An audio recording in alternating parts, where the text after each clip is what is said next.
From Abuja studios is Dr. Titilope Obilade. She's an epidemiologist and she joins us now. Thank you for joining us on the program.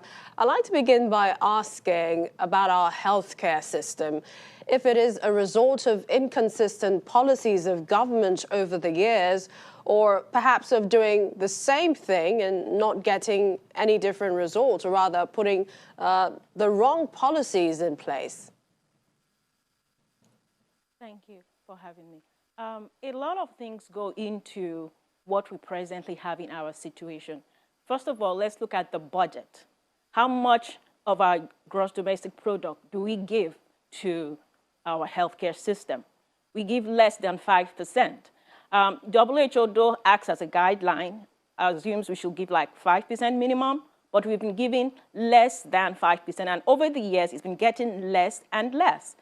And then if we look at certain indicators of our health system, we look at the infrastructure, we look at the resources, the human resources as well. How does it compare to others around us, other African countries? We see that there's always a large room for improvement. If our healthcare system was a fuel tank that was full before, it's no longer full. It's like almost running on empty, and it runs on two spheres. We have those that can afford to have a full tank when they go, that's the elitist side, and then those that are impoverished who cannot even afford to access our healthcare system. So we have a lot of input, okay? From the input, we also have our processes, and then we have the outcome. Right now, the input that we have put into our healthcare system is diminished, is less than what is supposed to be. Granted, we have a huge population, 200 million approximately, and in the next 30 years, we'll be going to the third most populous nation in the world. So we do have our challenges. And so this is the time to actually build on the inputs that will build up the processes to give us the desired outcomes. So we look at certain indicators that can help us. We look at our maternal mortality rates. We look at our infant death rates. All these things are too high. You can imagine 800 women dying out of 100,000 people just because they have put to bed or because they are pregnant. So these are some of indicators that tells us that Nigeria is not where it's supposed to be. And then when we look at the human resources, let's talk about our hazard allowances, okay? The doctor, just for the African nation alone, if you look at places like Syria alone, Liberia, what they get for hazard is about 60% much higher than what we are getting. Let's say we are getting 5,000 naira for hazard, and they are getting times 60% of that. So the morale is not there. And then we graduate maybe we have registered doctors, 80,000 registered doctors, and then more than half of that are overseas, UK, US, Saudi Arabia. So we're just producing them, but they are not staying because we have not put in the things in place for them to stay. And not only that, the insurance. You have a universal insurance health scheme. Like I said, if we have our health system like a fuel tank, it can be full for those who can afford it. But for those who cannot afford it, it's running on empty, almost on reserve. So we need to bridge that chasm. We need to, by the processes that we put in, these are the things we can put there. The insurance scheme, we have the universal health insurance scheme.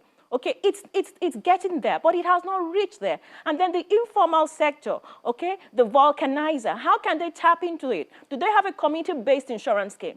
So that even for those who get a regular paycheck, they are like one major health condition away from poverty.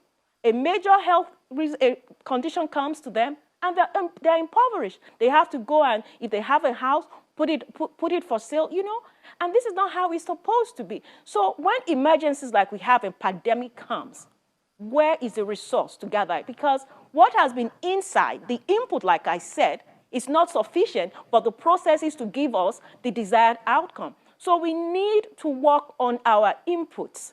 And those inputs that we look at the human resources, the infrastructure on ground, and then the government. What is the government putting? We have this, what we call the Human Development Index. When we have the Human Development Index, it measures certain things and ranks the countries from those who are most developed and then least developed. And it looks at the life expectancy, it looks at the educational level, it looks at the infrastructure on ground.